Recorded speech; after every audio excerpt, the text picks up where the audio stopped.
orang akan menghubungkan kata disiplin dengan tata tertib, teratur, dan kepatuhan pada peraturan. Kemudian ada 3 motivasi perilaku manusia untuk melaksanakan disiplin. Yang pertama karena untuk menghindari ketidaknyamanan atau hukuman. Jadi anak-anak karena takut dihukum makanya datangnya lebih cepat. Ini seperti itu. Kemudian yang kedua untuk mendapatkan imbalan atau penghargaan dari orang lain. Misalnya kelas 1, kalian datang duluan nanti ibu kasih permen, misalnya seperti itu. Jadi anak termotivasi untuk datang lebih awal. Dan yang ketiga ada motivasi perilaku manusia yang untuk menjadi orang yang mereka inginkan dan menghargai diri sendiri dengan nilai-nilai yang mereka percaya. Kemudian ada di budaya positif ada kebutuhan dasar manusia. Ini yang penting adalah pertama kebutuhan dasar manusia adalah kebutuhan untuk bertahan hidup atau survival, kemudian cinta dan kasih sayang, kebutuhan untuk diterima atau yang ketiga kebebasan, yang keempat kesenangan, yang kelima penguasaan atau power. Kemudian ini Bu yang selalu sering kita laksanakan tapi hanya sebagian, posisi kontrol restitusi ya. Jadi kalau kita ada anak-anak yang salah atau berbuat kesalahan atau melanggar peraturan, kita biasanya selalu menjadi penghukum posisi kita. Kemudian membuat orang merasa bersalah. Tapi kita jarang memposisikan kita sebagai teman, pemantau dan manajer. Seharusnya kalau bisa lebih komplitnya, kita harus memposisikan diri kita sebagai manajer, yaitu mempersilahkan murid untuk mempertanggungjawabkan perilakunya dan mencari solusinya. Kemudian ada keyakinan kelas. Keyakinan kelas ini sangat perlu dibuat Bu. Pertama kita harus buat kesepakatan kelas. Itu kita buat dengan anak murid kita Bu. Bagaimana kira-kira apa yang membuat kesepakatan kelas? Misalnya Bu, nggak boleh terlambat, kita buat di situ Bu, dicatat. Tapi kesepakatan kita dengan murid bukan kita sendiri yang buat. Dari kesepakatan kelas kita akan membuat keyakinan kelas.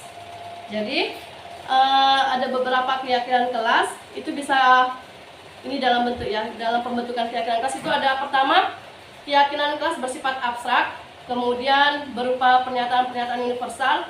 Kalau kita biasanya Bu, kita tanya aja anak itu maunya apa yang peraturan-peraturan kelas seperti itu. Kemudian ini segitiga restitusi. Segitiga restitusi ini prosesnya langkah-langkahnya pertama menstabilkan identitas, kemudian validasi tindakan, dan terakhir adalah menandakan keyakinan. Jadi Bu, kemarin saya mencoba buat praktek segitiga restitusi. Saya buat kasusnya kemarin terlambat datang ke sekolah. Jadi kira-kira contohnya seperti ini Bu penanganannya.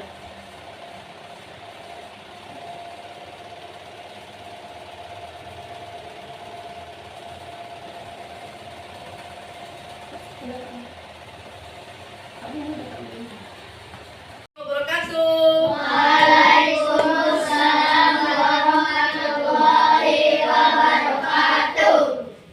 Apa kabar anak-anak? Baik, Bunda. Alhamdulillah.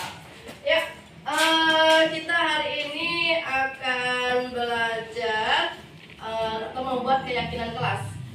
Sudah pernah mendengar keyakinan kelas, Nak? Belum, Bunda. Ya, keyakinan kelas itu hampir sama dengan peraturan ya. Hampir sama dengan peraturan. Kalau peraturan kan biasa kalau di sekolah itu peraturan itu seperti tata tertib, ya kan? Tata tertib atau peraturan yang tidak boleh dilanggar. Jadi di kelas harus kita buat ya. Tapi peraturannya dalam bentuk keyakinan. Kenapa dalam bentuk keyakinan? Karena dengan adanya keyakinan, kalian akan meyakini dalam diri kalian dan akan bertanggung jawab dalam diri kalian masing-masing. Kemudian contohnya ya, contoh keyakinan kelas. Ya, kita dengan membuat kesepakatan kelas dulu. Misalnya kita contohnya dilarang mencontek saat ulangan ya. Kalau dilarang mencontek itu kan kalimatnya negatif. Jadi dalam keyakinan kelas kalimatnya harus positif. Jadi kalau dilarang mencontek saat ulangan, kalimat positifnya adalah jujur. Contoh satu lagi adalah misalnya ada tidak boleh atau dilarang membuang sampah sembarangan. Jadi contoh kalimat positifnya bagaimana, Nak? Contohnya Iya, bagus. Buanglah sampah pada tempatnya. Jadi sudah paham kan keyakinan kelas yang mau kita buat? Jadi nanti akan Bunda bagi kertas. Kamu nanti buat keyakinan kelas menurut kamu. Nanti setelah selesai kamu tulis, kamu tempelkan di papan yang warna kuning sana ya nak ya. Ya, jadi biar bisa Bunda lihat ya.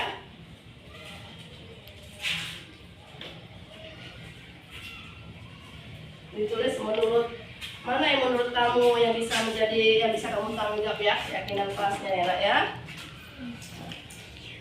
Kalau sudah selesai, langsung diantar dan bahkan ke ini sana.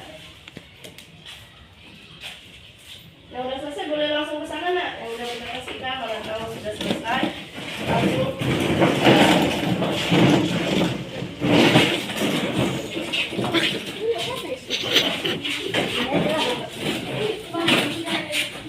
Terus kemudian ke kelasnya ya. Terus ya. Mudah-mudahan duduk ya.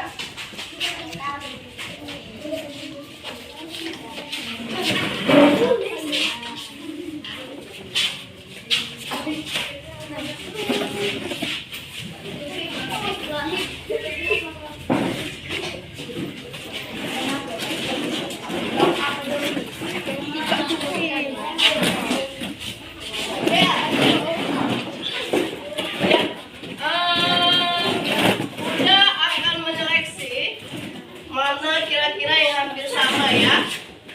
Ini buanglah sampah pada tempatnya. Ini sama ya. Ini sama. Buang sampah pada tempatnya. Buang sampah. Ya, ini jujur, harus jujur, sopan, menghargai teman, disiplin. Tidak boleh mengejek orang tua. Ini jujur. Oke, jadi ada 1, 2, 3, 4, 5, 6, 7, 8 keyakinan kelas kita yang harus kita sepakati. Yang pertama adalah jujur, kemudian disiplin, ini kemudian menghargai teman, sopan, buang sampah pada tempatnya, harus baik kepada teman, harus memakai tali pinggang. Tali pinggang harus dipakai, katanya. Ada minta temanmu siapa ini ya? Pak Isauki dia. Dia berharap teman-temannya setiap hari harus memakai tali pinggang ya. Jadi kesepakatan kelas ini harus kita menjadi keyakinan kelas ya, harus kita yakini dan kita ikuti peraturannya ya nak ya. Kalau dilanggar berarti kamu sudah melanggar keyakinan kelas. Berarti kamu tidak bertanggung jawab dengan dirimu sendiri. Oke? Jadi baiklah, terima kasih atas kerjasamanya dalam pembuatan keyakinan kelas. Bunda akhiri. Assalamualaikum warahmatullahi wabarakatuh. Waalaikumsalam warahmatullahi wabarakatuh. Nama saya Muhammad Akmal Hidayat. Dengan adanya keyakinan kelas, saya merasa kelas semakin teratur, tertib, agar bisa mewujudkan generasi bangsa yang maju. Sekian dari saya. Assalamualaikum warahmatullahi wabarakatuh. Nama saya Syahdur Rojela Pohan. Dengan adanya keyakinan kelas, saya bisa belajar mengenal peraturan kelas. Semakin saya mengenal peraturan kelas, semakin giat saya belajar. Assalamualaikum warahmatullahi wabarakatuh. Perkenalkan, nama saya Revan Aditya Ajwar. Saya senang karena adanya keyakinan di kelas. Saya akan mengikuti peraturan yang ada di sekolah. Sekian dan terima kasih. Assalamualaikum warahmatullahi wabarakatuh. Assalamualaikum warahmatullahi wabarakatuh. Perkenalkan, nama saya Najwa Sifa Al-Rasid. Dengan adanya keyakinan kelas, saya merasa senang karena tidak ada lagi yang bertengkar. Karena adanya peraturan dan keyakinan. Assalamualaikum warahmatullahi wabarakatuh.